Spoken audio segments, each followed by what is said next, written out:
Hello students, welcome to online study. Myself Pawan Kumar Zakar from Bachpan and 7-star Convent School, Molasar. Student, you are watching this video on our school online application or its YouTube channel. Today we will discuss about the past continuous tense. आज हम past continuous tense के बारे में बात करेंगे। कौन से tense के बारे में? पास्ट कंटिन्यूअस टेंस के बारे में। स्टूडेंट्स, इससे पहले आपने प्रेजेंट कंटिन्यूअस टेंस नंबर 2 आपको अच्छे से याद होगा, आपने पढ़ा था। तो उसी की तरह उसी में बिल्कुल मिलता हुआ ये टेंस है। क्या क्या डिफरेंस है वो हम देखते हैं। सबसे पहले मैं नाम लिखता हूं टेंस का। कौन सा टेंस है? Past continuous tense. जब स्टूडेंट्स हमने टेंस स्टार्ट किए थे तो हमने टेंस के बारे में बात की थी कि जो टेंस होता है वो टाइम के साथ साथ में वर्क को भी बताता है। किस किस को बताता है? टाइम और वर्क कितना हुआ, वर्क कब हुआ, इसके बारे में भी टेंस हमें बताता है। तो देखिए, पास्ट का मतलब क्या हो गया? पीछे, और कंटिन्यू यानी पास्ट में कोई भी कार्य कंटिन्यू हो रहा है, लेकिन कब हो रहा है? पास्ट में हो रहा है। अगर प्रेजेंट में हो रहा है तो क्या हो जाएगा? Present continuous. लेकिन ये किस में हो रहा है? ये पास्ट में हो रहा है, तो ये क्या होगा? Past continuous. इससे पहले आपको अच्छे से याद होगा, मैं वापस आपको रिवीजन करवा देता हूं जो हमने पहले टेंस पढ़े हैं। प्रेजेंट इंडेफिनिट की helping verb do does, present continuous की helping verb is are am, present perfect की helping verb has have, present perfect continuous की हेल्पिंग वर्ब हैज हैव के साथ बीन। और इससे पहले हमने पढ़ा था पास्ट इंडेफिनिट जिसकी हेल्पिंग वर्ब क्या होती थी? डिड। आज हम पढ़ने जा रहे हैं पास्ट कंटिन्यूअस। तो आपको क्या देखना है इसमें? Continuity in past time. Past जो टाइम है उसमें क्या होना चाहिए? कंटिन्यूटी होनी चाहिए। कौन से टाइम में? पास्ट टाइम में। जैसे मैं कल वो वीडियो लेक्चर पढ़ रहा था, ठीक है, मैं उस टाइम वहां जा रहा था, मैं उस टाइम सो रहा था, मैं उस टाइम देख रहा था। तो ऐसे जो सेंटेंस होते हैं पास्ट टाइम के अंदर क्या होनी चाहिए? कंटिन्यूटी होनी चाहिए। कब हो रही, कितनी हो गई, क्या हो गई, डजंट मैटर। उस चीज को हमें नहीं देखना है, हमें इतना देखना है कि पास्ट टाइम में वो वर्क क्या हो रहा है? कंटिन्यू हो रहा है। तो वो कौन सा टेंस होगा? पास्ट कंटिन्यूअस टेंस होगा। हेल्पिंग वर्ब के बारे में बात करते हैं पास्ट कंटिन्यूअस टेंस की। हेल्पिंग वर्ब होती है वॉज वर। क्या क्या होती है? Was and were. यानी प्रेजेंट कंटिन्यूअस की हेल्पिंग वर्ब क्या होती थी? Is, are, am. और पास्ट कंटिन्यूअस की हेल्पिंग वर्ब क्या होती है? Was, were. बाकी सारे के सारे जो रूल है वो आपके प्रेजेंट के ही इसमें अप्लाई होंगे। सिर्फ डिफरेंट का आएगा, हेल्पिंग वर्ब में आएगा, ठीक है। तो प्रेजेंट कंटिन्यूअस टेंस के अंदर मेन वर्ब की कौन सी फॉर्म आती थी? आईएनजी फॉर्म आती थी। तो पास्ट कंटिन्यूअस के अंदर भी मेन वर्ब की कौन सी फॉर्म आएगी? आईएनजी फॉर्म आएगी। वर्ब के साथ में कौन सी फॉर्म आएगी? आईएनजी आएगी। कौन सी फॉर्म आएगी? आईएनजी फॉर्म आएगी। ये आपको अच्छे से ध्यान रखना है। हेल्पिंग वर्ब वॉज वर होगी। सिंगुलर सभी सब्जेक्ट के साथ में वॉज और प्लूरल सभी सब्जेक्ट के साथ में आपको वर का यूज करना है। बस आपको ये ध्यान रखना है पास्ट कंटिन्यूअस टेंस के अंदर वही सेंटेंस आपको रखने हैं जो कंटिन्यूटी इन पास्ट, यानी पास्ट में उस कार्य की क्या है? कंटिन्यूटी बताई हुई हो, ठीक है। इसमें जो एक्शन हो रहता है वो ऑनगोइंग रहता है। मेरे कहने का मतलब जो भी क्रिया है, एक्शन है, मेन वर्ब है, वो क्या रहेगा? आपका ऑनगोइंग रहेगा, उसमें कंटिन्यूटी रहेगी। अभी एग्जांपल से आपके और अच्छे से समझ में आ जाएगा। हेल्पिंग वर्ब वॉज या वर का यूज करना है। कंटिन्यू वर्ड जहां आ जाए, कोई भी कंटिन्यूअस टेंस हो, वर्ब के साथ में कौन सी फॉर्म आएगी? हमेशा आईएनजी फॉर्म का आपको यूज करना है। तो देखिए, जो स्टार्टिंग के आपने 4 टेंस सीखे थे, स्टार्टिंग के जो 4 टेंस थे, उस एक बार आपने अगर अच्छे से उनको सीख लिया है तो बिल्कुल आप आसानी से इस चीज को कर सकते हैं। हिंदी की जो पहचान होती है वो आपकी रहेगी मुख्य क्रिया के साथ में रहा था, रही थी, ऐसे शब्द आएंगे। जैसे आप सेंटेंस को पढ़ोगे आपके आराम से ये चीजें समझ में आ जाएगी। बात करूं मैं प्रेजेंट कंटिन्यूअस की, तो प्रेजेंट कंटिन्यूअस के अंदर क्या होता था? रहा है, रही है, ऐसे आपके हिंदी के वाक्यों के मुख्य क्रिया के साथ में जुड़े हुए रहते थे। और पास्ट कंटिन्यूअस के अंदर रहा था, रही थी। वापिस मैं उस चीज पे आना चाहूंगा। देखिए, मैंने आपको बताया था कि जो टेंस होता है वर्क के साथ साथ में टाइम यानी समय और वक्त दोनों के बारे में बताता है। एक तो हमारा वर्क के आधार पर इंडेफिनिट कैटेगरी होती है। इंडेफिनिट के अंदर हमें कुछ भी पता नहीं रहता है टाइम का, ठीक है, बिल्कुल भी पता नहीं होता है। हमें पता होता है, ठीक है, प्रेजेंट में होता है या पहले होता था, वो हमें पता नहीं रहता है, ठीक है। लेकिन पास्ट कंटिन्यूअस के अंदर तो उसके अंदर क्या होता है, इंडेफिनिट के अंदर हमें पता नहीं चलता है। कंटिन्यूअस के अंदर कार्य जो है वो कंटिन्यू रहता है। क्या रहता है? कंटिन्यू रहता है। अब वो कंटिन्यू प्रेजेंट में है या पास्ट में है, उसके अकॉर्डिंग यहाँ पर टाइम के अकॉर्डिंग पास्ट या प्रेजेंट ऐड हो जाता है, ठीक है, लेकिन कार्य कंटिन्यू रहेगा। इसी के साथ में अगर टाइम का हमें पता रहे कि इतने टाइम से कार्य कंटिन्यू है तो वो कौन सा हो जाएगा? वो परफेक्ट कंटिन्यूअस हो जाएगा। और वर्क कंप्लीट हो चुका है या पास्ट में कंप्लीट हो चुका था पहले, तो उसकी जगह पर क्या आ जाएगा? परफेक्ट आ जाएगा। तो कंटिन्यू आते ही जारी है, कंटिन्यू है कार्य। अभी मैं एग्जाम्पल के जरिए आपको बताता हूं, एग्जाम्पल के थ्रू आपको बताता हूं और आपके बहुत अच्छे से ये चीजें समझ में आ जाएगी। तो मैं अपना सबसे फर्स्ट एग्जाम्पल लेता हूं पहले।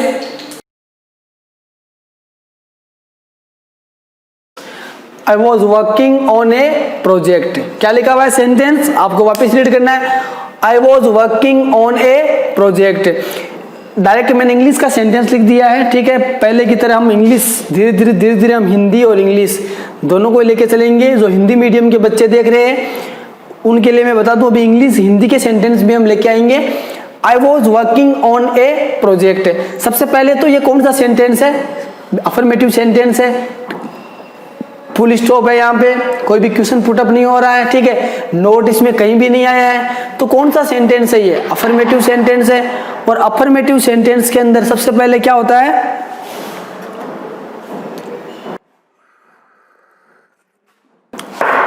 अफर्मेटिव सेंटेंस के अंदर सबसे पहले क्या होता है? सब्जेक्ट आता है। ये आपका सब्जेक्ट रहा, आई क्या है? आपका सब्जेक्ट है। सब्जेक्ट के बाद में क्या आता है अफर्मेटिव सेंटेंस के अंदर? वेरी गुड, हेल्पिंग वर्ब आती है। ये हेल्पिंग वर्ब रही। यहां से इस वर्ड से हमें क्या पता चलेगा कौन सा टेंस है? पास्ट कंटिन्यूअस टेंस है। ये आपकी हेल्पिंग वर्ब आ गई।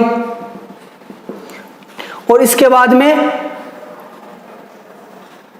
हेल्पिंग वर्ब के तुरंत बाद में क्या आती है? Main verb. Very good. यहां पर वर्क हमारी क्या है? मेन वर्ब है। और मेन वर्ब के साथ में क्या आपको ऐड करना था? प्रेजेंट पास्ट कंटिन्यूअस टेंस में आईएनजी। ये आईएनजी ऐड हो गई। मेन वर्ब के साथ में क्या आ गई? आईएनजी। ये आपका प्रीपोजिशन और ये आपका ऑब्जेक्टिव पार्ट। ये आपका क्या हो गया? Objective part. इस प्रकार से आपने इस सेंटेंस को एनालिसिस किया कि कैसे ये सेंटेंस स्ट्रक्चर इसमें बना हुआ है, कैसे आप इसको आइडेंटिफाई कर सकते हो, कैसे आप इसको पहचान सकते हो कि ये टेंस पास्ट कंटिन्यूअस का सेंटेंस है। ये सेंटेंस कौन से टेंस का है? पास्ट कंटिन्यूअस टेंस का है। कैसे आपको पता चला? वॉज हेल्पिंग वर्ब से आपको पता चला मेन वर्ब की कंडीशन, और हेल्पिंग वर्ब से आपको क्या पता चला कि ये कौन से टेंस का है? पास्ट कंटिन्यूअस टेंस का है।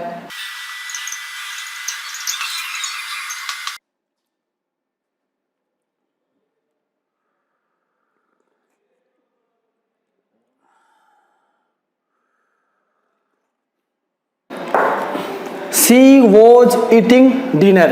क्या सेंटेंस लिखा हुआ है? She was eating dinner। वापिस हमें सेंटेंस को एनालिसिस करना है। देखते हैं, हमें पता लग गया सेंटेंस हमारा कौन सा है? अफर्मेटिव। स्टूडेंट्स, चाहे हिंदी का सेंटेंस हो चाहे इंग्लिश का सेंटेंस हो, आपको देखते ही पता लगना चाहिए कि सेंटेंस कौन सी कैटेगरी का है। ये चीज आप परफेक्ट कर लो, बार बार आप प्रैक्टिस करके ये चीज आप परफेक्ट कर लो कि आपको देखते ही ये पता लग जाए कि सेंटेंस हमारे कौन सी कैटेगरी का है। अफर्मेटिव टाइप का है। सबसे पहले सी सब्जेक्ट, इसके बाद में आपका वॉज क्या है? सी के साथ में सिंगुलर है, वॉज का यूज होगा। हेल्पिंग वर्ब ईट हमारी मेन वर्ब, आईएनजी इसमें ऐड हो गई और ये क्या आ गया? हमारा object. She was eating dinner. तो हमने कैसे पहचाना? हमने इनकी हेल्प से पहचाना कौन सा टेंस है ये? पास्ट कंटिन्यूअस टेंस है। नेक्स्ट सेंटेंस लेते हैं।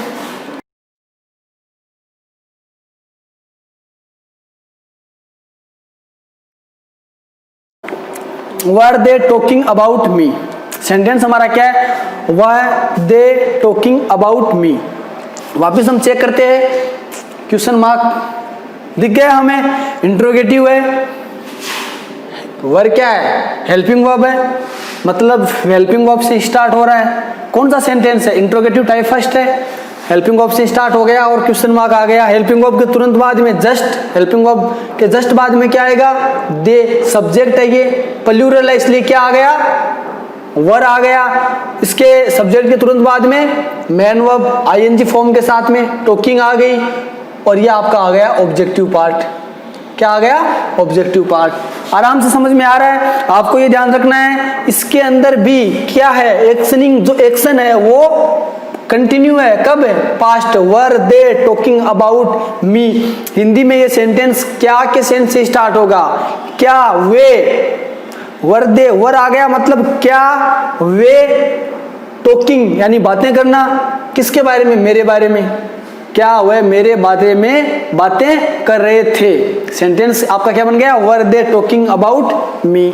नेक्स्ट सेंटेंस लेते हैं,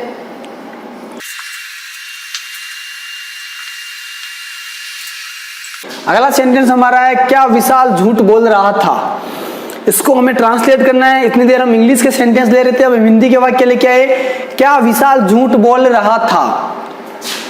देखिए आपको इसको ट्रांसलेट करना है तो सबसे पहले आप क्या देखोगे, सेंटेंस टाइप कौन सा है, क्या देखोगे, सेंटेंस टाइप कौन सा है। तो यहां पर देखिए क्वेश्चन मार्क लगा हुआ है, सेंटेंस आपका किससे स्टार्ट हो रहा है, क्या से, क्या विशाल झूठ बोल रहा था, हाँ या नहीं, यस और नो में इसका आंसर आना है। ठीक है, तो किससे स्टार्ट होगा, इंग्लिश में इंट्रोगेटिव है, इंट्रोगेटिव टाइप फर्स्ट है, हेल्पिंग वर्ब से स्टार्ट होगा। किससे स्टार्ट होगा, हेल्पिंग वर्ब से।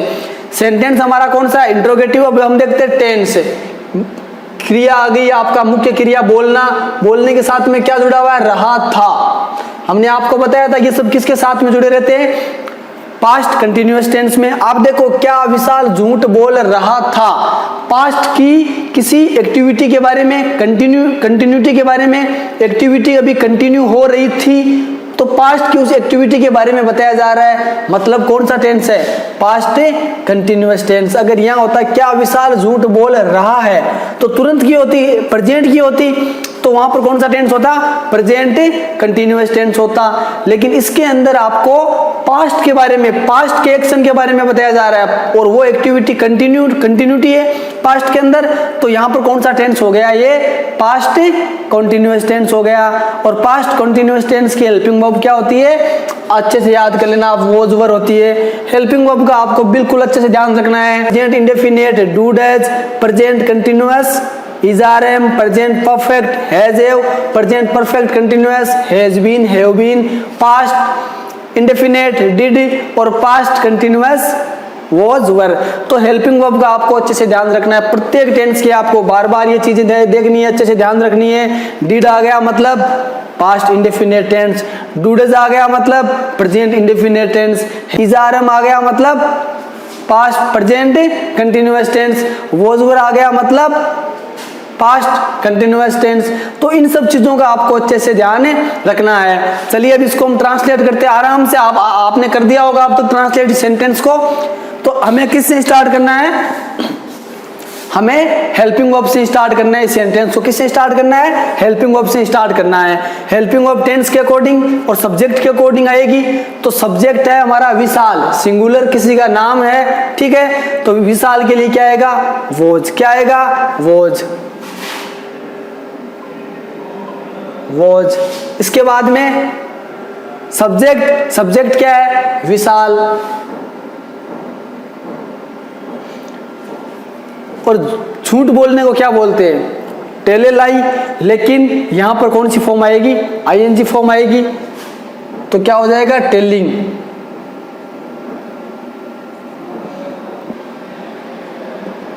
And question mark, was Vishal telling a लाई।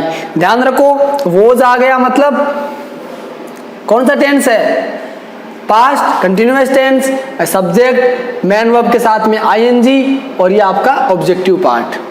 अच्छे से समझ में आ रहा है आपके। वोज वर मतलब कौन सा tense, past continuous tense. Did मतलब कौन सा टेंस, पास्ट इंडेफिनिट टेंस।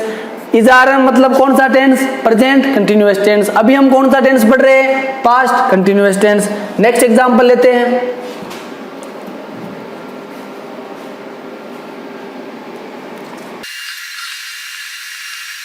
वहां बारिश हो रही थी। सेंटेंस को पढ़ते हमें पता चल गया कि पास्ट की किसी एक्टिविटी के बारे में जो कंटिन्यू हो रही थी उसके बारे में बताया जा रहा है। ये चीज माइंड में आती है, हमें पता चल गया हो रही थी, पास्ट की बात है तो सबसे पहले ये थी देख के आपके माइंड में आ जाना चाहिए पास्ट। क्या आ जाना चाहिए, पास्ट। रही मतलब कंटिन्यू, कौन सा टेंस है मतलब पास्ट कंटिन्यूअस टेंस। सेंटेंस कौन सा है, वहां बारिश हो रही थी, बिल्कुल अफर्मेटिव सेंटेंस है। अब हमें ट्रांसलेट करना है अफर्मेटिव स्ट्रक्चर के हिसाब से। तो मैंने आपको बताया था इन मौसम के जितने भी है इनके बारे में जो सब्जेक्ट का यूज करेंगे हम, बारिश होना एक प्रकार की क्या है, मेन वर्ब है, तो इसके लिए हम सब्जेक्ट किसका यूज करेंगे, इट का यूज करेंगे। तो सबसे पहले हमारा सब्जेक्ट क्या आएगा, इट। इट के साथ में हमेशा हेल्पिंग वर्ब वॉज का यूज होगा, इट वॉज। बारिश होने को क्या बोलेंगे, रेनिंग, आईएनजी फॉर्म के साथ में। और वहां मतलब there, it was raining there. ये हमारा क्या बन गया, सेंटेंस बन गया। ये हमारा सब्जेक्ट, ये हमारी हेल्पिंग वर्ब, ये हमारी मेन वर्ब। आ रहा आपके अच्छे से समझ में। नेक्स्ट सेंटेंस लेते हैं।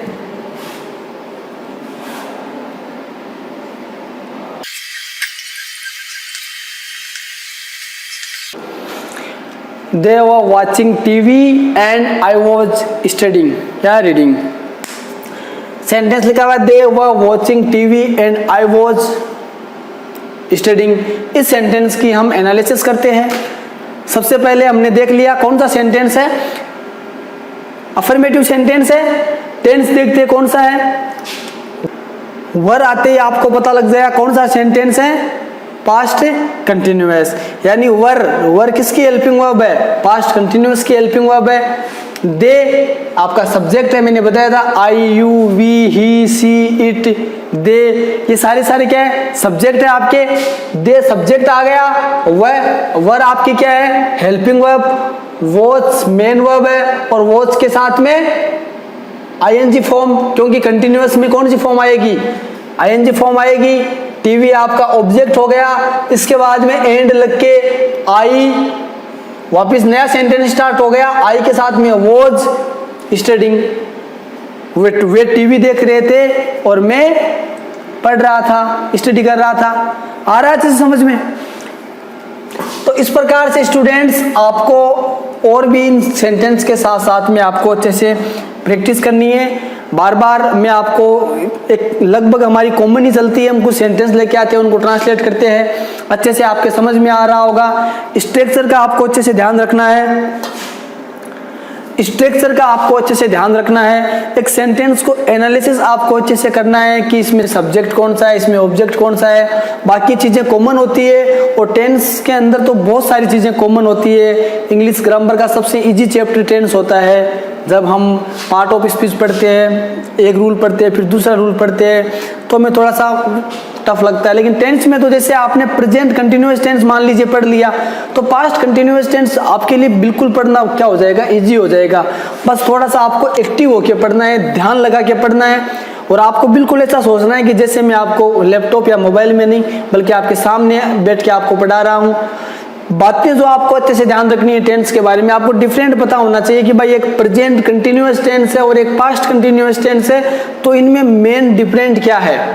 एक आपका प्रेजेंट परफेक्ट टेंस और एक प्रेजेंट परफेक्ट कंटिन्यूअस टेंस है, इनमें डिफरेंट क्या है, अलग क्या है इनमें, ठीक है। ये आपको अच्छे से पता होना चाहिए। इनकी हेल्पिंग वर्ब क्या, आप हेल्पिंग वर्ब के बारे में आपको अच्छे से पता होना चाहिए। तो मैं डेली के वीडियो में जिस हिसाब से बोलता हूँ, आज के वीडियो में भी मैं आपको यही बोलना चाहूँगा कि आप इनको अच्छे से लिखो, टेंस के नाम अलग से लिखो, इनकी हेल्पिंग वर्ब आप अलग से लिखो और इनको आप डेली याद करो, इनको पढ़ो, बिल्कुल अपने माइंड में सेट कर लो। स्कूलें खुले तब तक बिल्कुल अच्छे से परफेक्ट हो जाओ, इनको माइंड में लेके इनको परफेक्ट हो जाओ आप कि टेंस के बारे में। क्योंकि बाकी जब हम आपको स्कूलें जब खुलेगी, आपको हम नरेशन पढ़ाएंगे, आपको हम active passive passive voice, active voice आपको हम पढ़ाएंगे, या बाकी ग्रामर के जितने भी हम आपको पढ़ाएंगे। तो अगर आपको इन चीज़ का अच्छे से नॉलेज होगा तो आप बहुत अच्छे से इन सब को कैच कर पाएंगे। तो मेरे कहने का मतलब इन पे आपको डेली प्रैक्टिस करनी है, इनके बारे में आपको अच्छे से पता रखना है। टेंस का नाम लेते ही आपके माइंड में उसकी हेल्पिंग आपको सोच के बताना पड़ेगा। इस हिसाब से माइंड में सेट करो कि जैसे टेंस का नाम लिया हेल्पिंग वर्ब आपके माइंड में आ जाए। जैसे आपने हेल्पिंग वर्ब देखी सेंटेंस में कहीं भी लगी हुई और तुरंत आपके माइंड में टेंस आ गया, आपने जैसे ही हैज देखा आपके माइंड में आ गया कौन सा टेंस है, प्रेजेंट परफेक्ट टेंस है। इस हिसाब से आपको अपने आप को रेडी करना है, अपने आप को तैयार करना है। वापिस में प्रैक्टिस करवा दूं, present indefinite, do does, present continuous, is are am, present perfect, has have, present perfect continuous, has been, have been, past indefinite, did, और आज जो हमने पढ़ा था पास्ट कंटिन्यूअस उसकी क्या होगी, वाज, वर। मिलते अगले वीडियो लेसन में। अगली बार हम लेके आएंगे जैसे पास्ट प्रेजेंट कंटिन्यूअस के बारे में कौन सा लेके आए थे, प्रेजेंट कंटिन्यूअस के बाद में कौन सा लेके आए थे, प्रेजेंट परफेक्ट। तो इसी प्रकार अगली बार हम लेके आएंगे पास्ट कंटिन्यूअस के बारे में पास्ट परफेक्ट। उसी प्रकार है जिस प्रकार आपका प्रेजेंट कंटिन्यूअस के बाद में प्रेजेंट परफेक्ट आया था, उसी प्रकार आपका पास्ट कंटिन्यूअस के बाद में पास्ट परफेक्ट आएगा। मिलते अगले वीडियो लेक्चर में।